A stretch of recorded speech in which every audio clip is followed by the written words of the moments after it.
Yes, there you are. I can see you now. Welcome back to Dark Corner's Physical Media Reviews. And superstition is for gypsies, huh? Paired by ViaVision for Blu-ray release, Flesh and Fantasy and Dead of Night were made 2 years apart and on different sides of the Atlantic, united by being supernatural anthology films. I'm not frightened. I'm not frightened. Never really considered as part of universal horror, 1943's Flesh and Fantasy does technically qualify as one, but certainly got a more lavish treatment, costing 4 or 5 times more than an Inner Sanctum film, and with each of its 3 segments taking as long to shoot as a regular release. Top talent behind the camera includes French director Julien Duvivier, and there's a stellar cast in front, including Edward G. Robinson. I'm not interested in crimes. But you will be. Charles Boyer and Barbara Stanwyck. A framing story with Robert Benchley was added late in the day. It's a collection of strange stories which deal more or less with your type of thing. Setting things up for 3 tales loosely dealing with fate and prophecy. The first, high on atmosphere, though the ending doesn't land so well. The second, based on Oscar Wilde's story Lord Arthur Saville's Crime, with Robinson talking to himself. Suppose by pressing a button you could kill some worthless old beggar. And the third, my personal favourite, like a rom-com with a supernatural twist. I was afraid you might be ill. It's nice of you to be so concerned about me, but I'm dining alone. As a tightrope walker dreams about his death, and Barbara Stanwyck, building to a tense conclusion. The Blu-ray features a great new commentary by Rodney Barnett and Adrian Smith with loads of historical background and trivia on things like the desperate attempts to pass Betty Fields off as ugly. You're ugly. No man would ever look at you. Incidentally, a 4th story was removed and the footage repurposed and expanded into 1944's Destiny.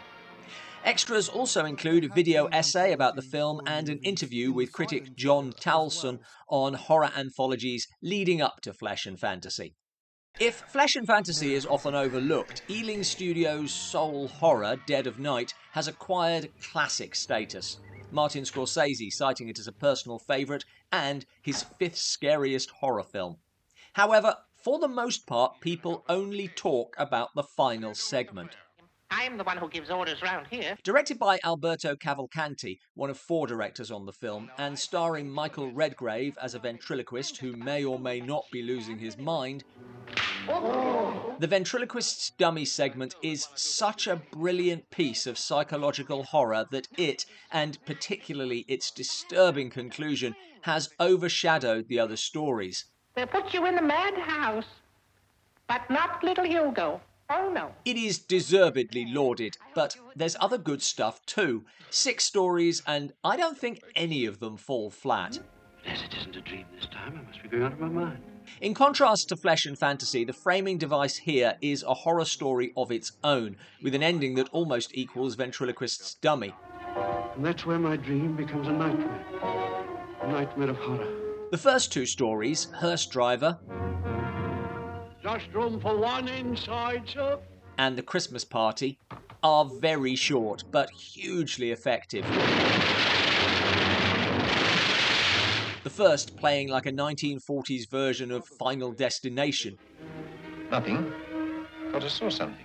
The Haunted Mirror is much more slow burn, managing to conjure a real dread while showing almost nothing. But there's something waiting for me on the other side of the mirror. The Golfing Party is a bit of a departure. A dark comedy that reteams Basil Radford and Norton Wayne from Hitchcock's The Lady Vanishes, playing essentially the same characters, albeit with different names. That's the segment people sometimes take against. Personally, I like it, and it provides a nice relief between The Haunted Mirror and The Ventriloquist's Dummy.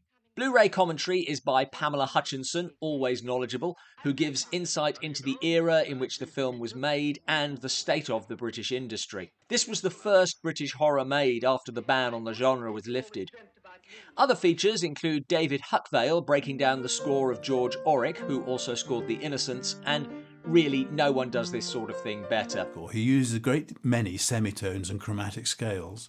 which sound perhaps sometimes rather frightening because they distort your sense of what key you're in. There's Remembering Dead of Night, in which Kim Newman, John Landis and other notable fans wax lyrical on the film, and Short Sharp Screams, an overview of the British anthology horror, obviously leaning heavily on Amicus. And when you put this together with the Flesh and Fantasy docs, you get a really good overview of English language anthology horror.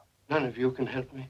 There's nothing tangible to link the films, it's a thematic pairing, but I don't think that's a strike against this set in any way. These are two really enjoyable films, both of which deserve to be better known in their way, and the extras are top-notch. Good night.